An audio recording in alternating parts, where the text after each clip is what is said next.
Olá, família! Sejam todos bem-vindos ao estudo diário das Escrituras. Essa semana nós vamos continuar estudando, Joseph Smith História, do versículo 27 até o versículo 65.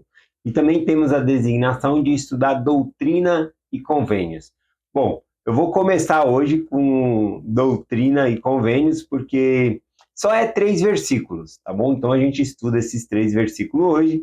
E aí amanhã, então, a gente inicia aí o estudo de Joseph Smith História, né, do versículo 27 em diante, tá bom? Mais uma vez, gratidão, tá bom, pelas mensagens que vocês mandam, tá bom? Mensagens de carinho, de incentivo, né? Muitas vezes eu lendo essas mensagens que vocês mandam, eu sinto como a voz do Senhor falando algo para mim, para continuar. Então, gratidão, tá bom? Gratidão mesmo.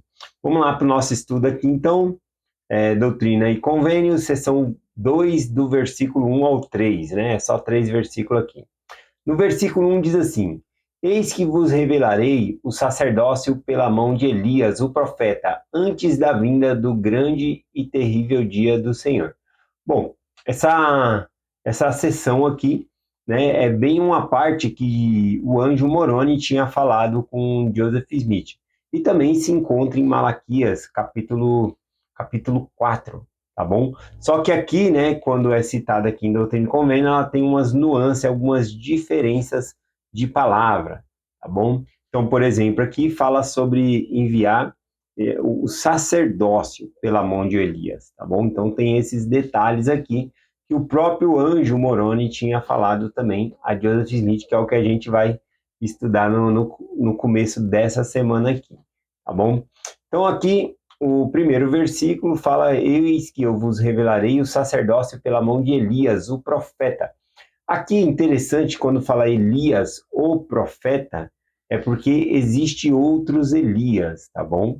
Elias é um título que significa precursor, aquele que vai na frente e prepara o caminho. Nós tivemos vários Elias na história, um dos mais famosos é o próprio João Batista. João Batista, ele veio para preparar o caminho, né, para o nosso Salvador. Esse precursor, preparar o caminho, é limpar as pedras, né? Então, sabe quando não é da nossa época, né? Mas quando o rei ia viajar de um lugar para o outro, ele mandava pessoas na frente ali para ir limpando, né? Era para a carroça não balançar muito, então já tirava ali aquelas pedras. E muitas pedras, né, que estavam no caminho era soterrada ali, ficava só a ponta na superfície. Eu tinha que cavar depois. Então, era um trabalho trabalhoso, né? Vamos dizer assim. Mas esse é um dos títulos de Elias, tá bom? Elias, então, não precisa ser somente uma pessoa, mas aqui no caso, é uma pessoa que prepara o caminho aqui para outra pessoa, ou seja, no caso aqui, preparando para Jesus Cristo, né? João Batista preparou o caminho para Jesus Cristo. Aqui, então, já que Elias ele é um título, sempre quando é falado de Elias, aquele mesmo, né, é, que era da época do rei Acabe. Então tem o profeta, por exemplo, Elias ou profeta. Então quando falar o profeta, a gente sabe que está se referindo a esse profeta do Velho Testamento aqui, tá bom? O nome Elias, ele significa aqui no hebraico, Deus, meu Deus é meu Javé, né? Que significando o nome de Deus aqui. Então, meu Deus é meu Javé. Ou a tradução também caberia dizendo, Yahweh é Deus, tá bom? Então, o nome Elias significa essas duas coisas aqui, né? Possivelmente essas duas traduções aqui. Vamos lá. Conforme eu falei, Elias é um título, né? Existem outros Elias, inclusive Elias que era um restaurador, como, por exemplo, João Amado, né? Ele escreveu o livro de Apocalipse, então ele foi um Elias também, tá bom? No sentido da restauração. E Gabriel também ele foi um Elias, tá bom? Então esse também foi um Elias. Então vamos continuar aqui, porque no versículo, né, falou que revelarei o sacerdócio pela mão de Elias, o profeta, antes da vinda do grande e terrível dia do Senhor. Então, antes que Jesus Cristo viesse, o grande dia, Elias veria antes desse acontecimento. Então está aqui registrado em Malaquias, tá bom? Em Malaquias capítulo 4. Vamos ler aqui, falando sobre essa parte, né, que Elias viria primeiro, é necessário que Elias venha primeiro, né, a Escritura diz assim. Bom, falando sobre os judeus, né, os judeus eles esperam a vinda desse Elias até hoje, porque a vinda do Elias era uma preparação, tá bom, para preparar a terra para a segunda vinda de Cristo. Para nós significa isso, né, no sentido aqui de Elias o profeta. Para os judeus, Elias viria, mudaria as coisas, e aí então o Messias viria, né? Eles não sabem que o Elias já veio. Por exemplo, os judeus, eles acreditam que todas as coisas seriam restauradas por esse Elias. E na Páscoa, né, bem na época da Páscoa ali, o que eles fazem? Eles preparam a mesa e deixam ali uma cadeira, uma taça vazia, né, e também deixam a porta aberta para convidar que Elias entre na casa deles, né? Estão aguardando essa profecia então se cumprir. Nós, por outro lado, acreditamos que essa profecia já se cumpriu, que Cristo veio. Interessante que os judeus, eles sabem que Elias apareceria nessa data, que é a data da Páscoa, né? Então, é nessa data que eles fazem o preparativo ali, deixam a cadeira e deixam a mesa aberta para Elias entrar. Porém, na mesma data em que os judeus estavam esperando, tá bom, o Elias, ele aparece, só que não lá entre os judeus, ele aparece, no caso, no templo de Quitra, tá bom?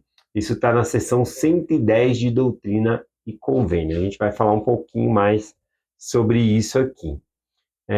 Vamos aqui no versículo 2. Doutrina e Convênio, seção 2, versículo 2. Ele plantará no coração dos filhos a promessa feita aos pais, e o coração dos filhos voltar-se-á para seus pais, né? Então aqui eu gosto dessa palavra, né? A gente já sabe que está falando do trabalho vicário aqui, né? Mas aqui, quando fala que ele plantará no coração dos filhos, seria nós atualmente. As promessas feitas aos pais. Qual que é as promessas feitas aos pais? Os convênios que foram feitos com Abraão, Isaac e Jacó. Então, o Senhor plantará no nosso coração aquelas mesmas promessas que ele fez aos patriarcas, tá bom? Então, o versículo começa dessa maneira, né? E ele plantará no coração dos filhos as promessas feitas aos pais. E o coração dos filhos voltar-se-ão para seus pais. Então, depois que eu tivesse conhecimento dessas promessas de Abraão, Isaac, Jacó, que é o convênio da exaltação, convênio de viver, de estar com Deus. Então, depois disso, fala que o coração dos filhos se voltariam para seus pais, ou seja, para os seus antepassados, para que eles também possam ter as mesmas promessas. Tá bom? Então, o versículo 2 fala sobre isso aqui. Vamos lá. Aqui, quando fala as promessas feitas aos pais, eu já citei, né? Mas eu gostaria de compartilhar na voz aqui, né, nas palavras do presidente Nelson, tá bom? Que essas promessas feitas aos pais, conforme eu falei, é o convênio que o Senhor fez com Abraão, Isaac e Jacó, tá bom? Com os patriarcas ali. E na conferência de abril de 2024, né, no último discurso lá do presidente Nelson, ele fala exatamente sobre a aparição, né, de Elias no templo, inclusive na mesma data que os judeus estavam lá com a porta aberta, mas em vez de aparecer lá, ele apareceu no templo de Quitra, tá bom? Então, vamos observar, foi no dia 3 de abril de 1836, se eu não me engano, é na seção 110 que se encontra. Eu marquei aqui, deixa eu ver. É isso mesmo, dia 3 de abril de 1836. Então, essa não foi uma aparição única, tá bom? Por exemplo, primeiro, foi um dia de reunião normal. Eles usavam o templo como um dia de reunião ali. Então, eles se reuniram, tomaram o sacramento, os 12 apóstolos estavam lá. E chegou um determinado momento, né, no final do dia, que Oliver Cowdery e Joseph Smith, eles vão para a parte do templo ali, né, e a cortina está abaixada. E quando a cortina está abaixada, quem aparece é o próprio Salvador Jesus Cristo a eles. Vão instruir eles em algumas coisas, depois que o Salvador aparece, aparece Moisés, depois de Moisés aparece Elias, e depois Elias o profeta, tá bom? Então tem essa diferenciação, conforme eu falei, o Elias e Elias o profeta. Vamos lá então aqui nas palavras do presidente Nelson na Conferência Geral de abril de 2024, o último discurso lá, ele diz assim: após a visita do Salvador, Moisés apareceu. Moisés conferiu a Joseph Smith as chaves da coligação de Israel e do retorno das 10 tribos. Então, a chave que estava na mão de Moisés aqui, no caso, era da coligação de Israel e o resgate das 10 tribos. O presidente Nelson continua. Quando essa visão se encerrou, Elias apareceu e conferiu a dispensação do evangelho de Abraão a Joseph. Bom, então apareceu um outro Elias que não é o Elias o profeta. Conforme eu falei, quando é o Elias o profeta, eles colocam aqui uma observação, Elias o profeta. Mas foi outro Elias. Se eu estou lembrado, né, quem foi o Elias que apareceu foi Gabriel, tá bom? Ele que apareceu ali a Joseph Smith e Oliver Cowdery conferiu as chaves, né, de mais uma dispensação aqui, ó. Aqui quando fala aqui, ó, Elias conferiu a dispensação do Evangelho de Abraão. Nós conhecemos o Evangelho de Jesus Cristo. A palavra Evangelho, né, vem do termo grego ali, tá bom? Que significa boas novas. Então, quando nós falamos o Evangelho de Jesus, são as boas novas de Jesus. Quando é falado aqui, como falou, o Evangelho de Abraão, significa as boas novas, que é o mesmo Evangelho, mas que foi dado a Abraão, por meio de convênio, tá bom? Então, ele restaurou essas chaves para Abraão. As chaves que tinha Abraão foi restaurada ali também por esse Elias a Joseph Smith e Oliver Cowdery, bom? Então ele recebeu essas chaves de novo, que significa o convênio da exaltação, tá bom? Aqui eu marquei algumas coisas aqui para nós aqui. Mas terminar aqui a fala do presidente Nelson, né? Então ele fala que Elias apareceu na dispensação do evangelho e conferiu, né, a dispensação do evangelho de Abraão a Joseph. Não fala. Aqui, versículo, continuando a falar do presidente Nelson, agora então ele fala sobre o profeta Elias, né, no discurso. Ele diz: em seguida, Elias, o profeta, apareceu. E sua visita cumpriu-se a promessa de Malaquias, que antes da segunda vinda, o Senhor enviaria Elias, o profeta, e o coração dos filhos, e o coração dos pais aos filhos, e o coração dos filhos aos seus pais. Elias, o profeta, conferiu as chaves do poder selador a Joseph Smith. Essa é uma chave muito importante, poder selador, de unir as famílias para sempre. É graças a essa chave que eu sou selado, a minha mãe e ao meu pai. Temos uma família eterna. É graças a essa chave que eu sou selado também com a minha esposa, com a minha filha, e somos uma família eterna. Então, quando fala de Elias, o profeta, nós temos que entender que está falando sobre o selamento. Aquilo que é selado na terra é selado no céu, tá bom? Vamos lá aqui, então, para o versículo 3 aqui, o último versículo, né, de Doutrina e Convênio, seção 2.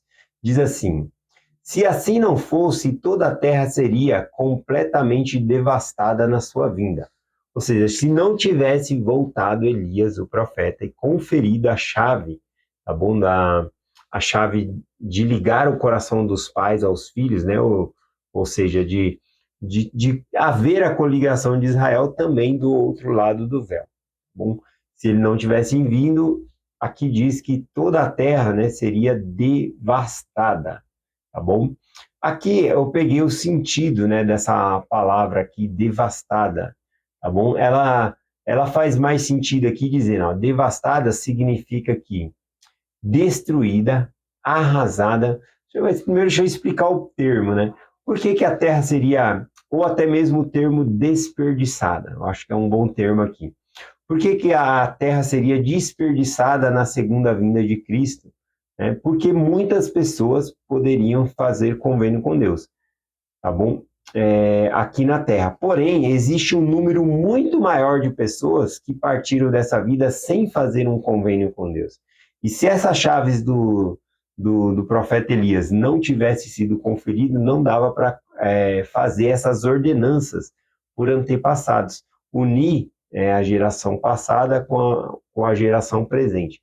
Então, sem essa chave seria um desperdício, ou seja, poucas pessoas poderiam entrar no reino celestial, uma vez que Cristo ensinou que aquele que não é batizado não pode entrar no reino de Deus. Então, essa chave possibilita a todos do outro lado do véu, pessoas que já faleceram, a receber essas ordenanças dentro do templo, tá bom? Então aqui, né, fala-se, se assim não fosse, toda a terra seria completamente devastada na sua vinda. Então, essa palavra devastada cabe aqui desperdiçada, despovoada, veja só, né, um dos termos aqui, a terra seria despovoada, no sentido de que nem todos, né, conseguiriam ali a salvação no reino de Deus. Também tem o significado aqui de desabitada, tá bom? O verbo aqui, ele dá a ideia de deixar um lugar vazio, né, um lugar deserto. Esse que é o sentido aqui. E assim a gente estudou, então, aqui hoje, Doutrina e Convênios, seção 2, versículos de 1 a 3, né? O capítulo inteiro aí. Gratidão por mais um dia estarmos estudando juntos. E eu compartilho essa mensagem com vocês, em nome de Jesus Cristo. Amém. Até amanhã.